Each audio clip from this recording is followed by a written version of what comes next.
Can't hold my body down. Ain't no pretty can't hold my body down. Ain't no great.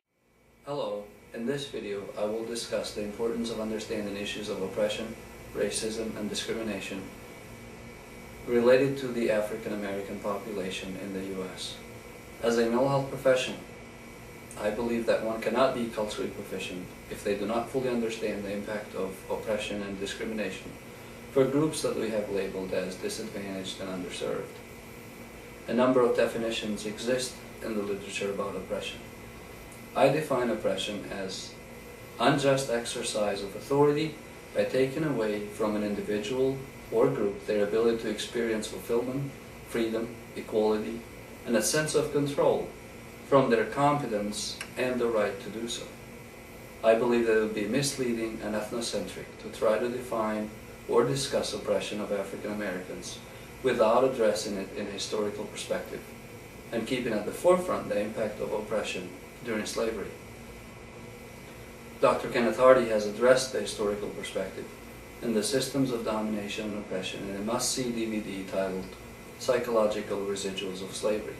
The history of African Americans has been and continues to be shaped by both resolved and ongoing issues such as slavery, development of the African American identity and community, racial segregation, civil rights movement, and quest for social justice through laws and regulations. For the purpose of this presentation, I have used Iris Marion Young's criteria of the 5 phases of oppression to identify oppression for African Americans. I also refer to her critique of distributive paradigm and present a focus on understanding of oppression from a systemic perspective. Young conceptualized oppression as a systemic and structural concept. As I apply the 5 phases of oppression to the African American population, it is imperative to understand that their place in society, measured by status and ranking in a number of economic and socio-political domains, is a result of historical stratification of slavery, politics, and laws that have negatively impacted the status of African Americans, and ideology of divisiveness that has perpetuated and maintained racial forms of oppression post the institutionalization of freedom from slavery and laws enacted to end discrimination and oppression. Now, according to Iris Young, the 5 criteria to be applied to individuals and groups to determine whether they can be identified as oppressed are exploitation, marginalization, powerlessness, cultural imperialism, and violence. According to her, the presence of any of these conditions would be sufficient to determine whether a group is oppressed. Let's start with exploitation. Young conceptualized exploitation from a structural relationship between groups, and as such, oppression through exploitation is the result of steady transfer of results of labor of one group to the benefit of another. Exploitation of African Americans in the U.S. goes back to slave trade and the process of systemic exploitation and torture that slaves endured from their slave masters, and transfer of the fruit of their work to the slave masters. Comparing African Americans to other groups in current time, a combination of statistics show that income for African Americans is approximately 61.4% of the income of white counterparts, and that African Americans are at significant disadvantage compared to white population in domains of home ownership, value of homes, education level, types of jobs, poverty level, health insurance. All these indicators of social class division, a modern day form of exploitation and marginalization. All these domains are interdependent and have a significant systematic effect over time on this population. Educational attainment, for example, determines earning potential. However, achieving the desired level of education is affected by family income, home ownership, and other abilities of a family to be able to invest and or prioritize education as a goal for its family members. It's a vicious cycle that takes enormous efforts to interrupt and overcome. Marginalization. Young defined marginals as people that the labor market cannot or will not use. She stated that increasingly in the United States, racial oppression occurs in the form of marginalization rather than exploitation. Research from the Economic Policy Institute in 2010 showed that during the recent recession, unemployment rates in metropolitan areas for whites ranged from 4.5 to 13.8%. Unemployment for blacks ranged from 8.1% to 20.9%.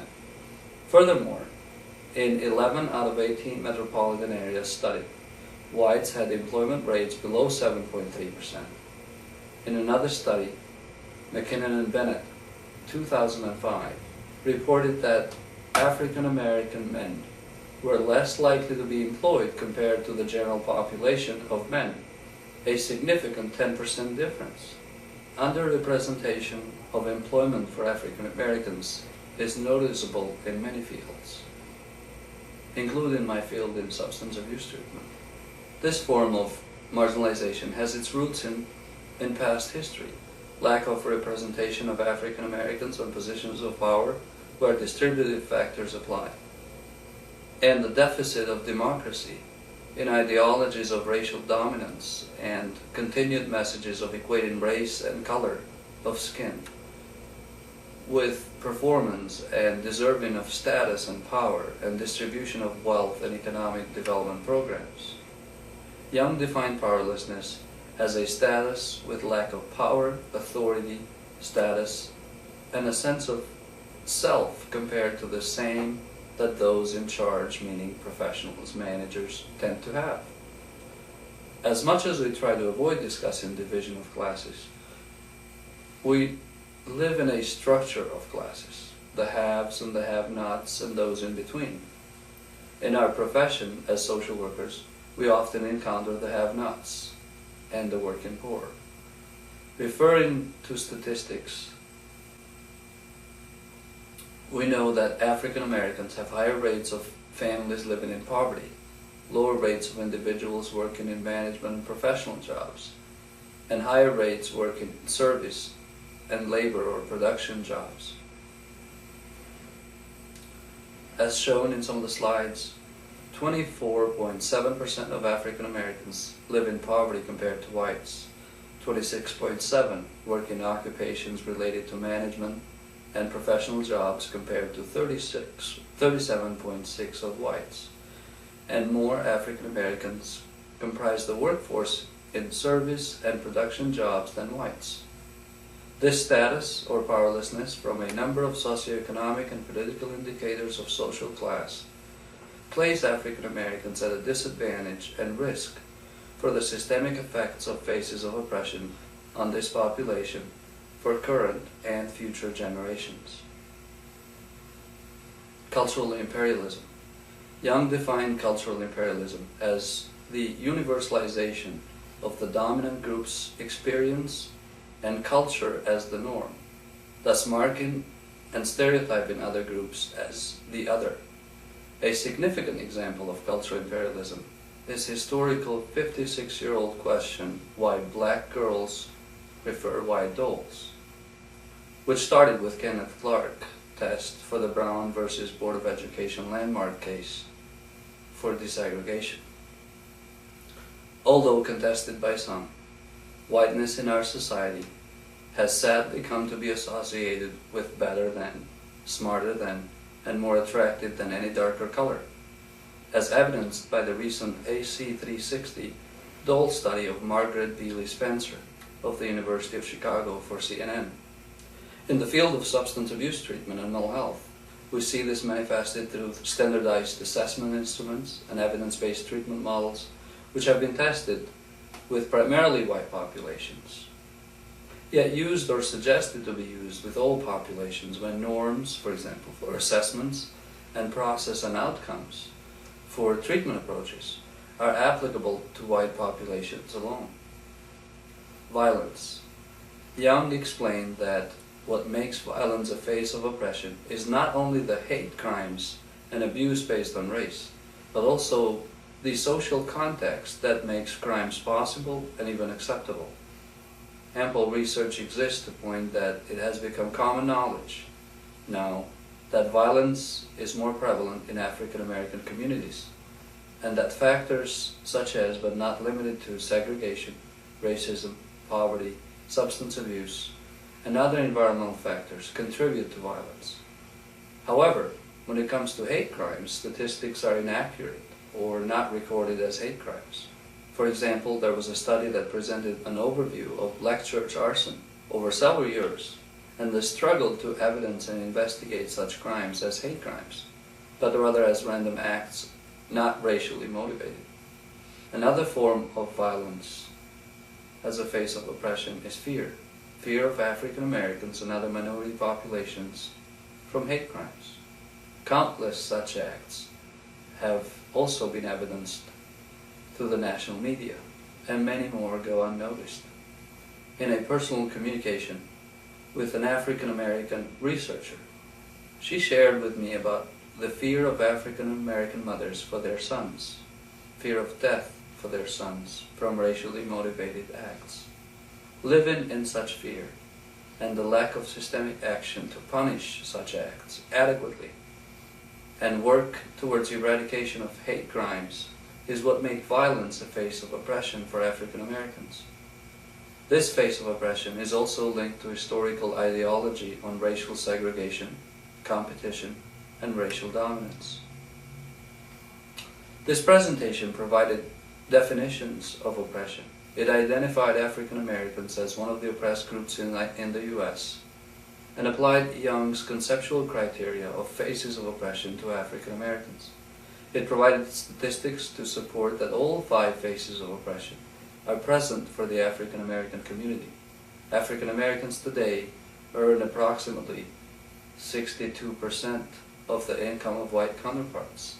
They are at significant disadvantage compared to white population in domains of home ownership, value of homes, education level, types of jobs, poverty, unemployment rates, and health insurance, all indicators of social class division, a modern day form of racial marginalization. The presentation argued that all these domains are interdependent and have a significant systematic effect over time on this population. In her book titled Justice and the Politics of Difference, Iris Marion Young addressed the meaning of social justice and problems with distributive paradigm. She identified 2 problems I believe explain the continued existence of faces of oppression for African Americans and other oppressed groups. First, the focus of thinking about social justice on the allocation of material goods such as things, resources, income, and wealth, or on the distribution of social positions, especially jobs, tends to ignore the social structure and institutional context that often help determine distributive patterns. Secondly, the widening of the concept of distribution to such non-material goods such as power, opportunity, or self-respect creates a second problem with distributive paradigm by representing non-material forms of distribution as though they were static things instead of a function of social relations and processes. Given the systemic dynamic, she suggested that the concepts of domination and oppression, rather than the concept of distribution, should be starting points for a conception of social justice. The field of social work and other related disciplines have consistently addressed the issue of social justice, discrimination, and oppression. It is worth pointing out that the field of social work is one of the few that has integrated these concepts into its code of ethics, thus instituting the value of social justice, the principle of cultural competence, and social diversity as a duty and a responsibility of anyone who identifies as a social worker. It is within this framework that I decided to do this presentation with a focus on African Americans. As a white male, raised in a predominantly white society with negative messages and stereotypes about all other races, I have had to examine and process many of my own held beliefs about oppression, and continue to do so. Concurrently with being raised into a society with negative message about all other racial groups, I was also raised and lived most of my life under an oppressive communist regime. The latter has helped me in relating cognitively to other forms of oppression, such as the systemic racial oppression and discrimination that African Americans experience. I believe that my professional identity is greatly informed by my personal values, beliefs, and attitudes. Therefore, for me to be able to identify myself as a social worker and marriage and family therapist, I need to be able to abide by the code of ethics and values of these professions. And my values, beliefs, and attitudes need to align with those of my professions.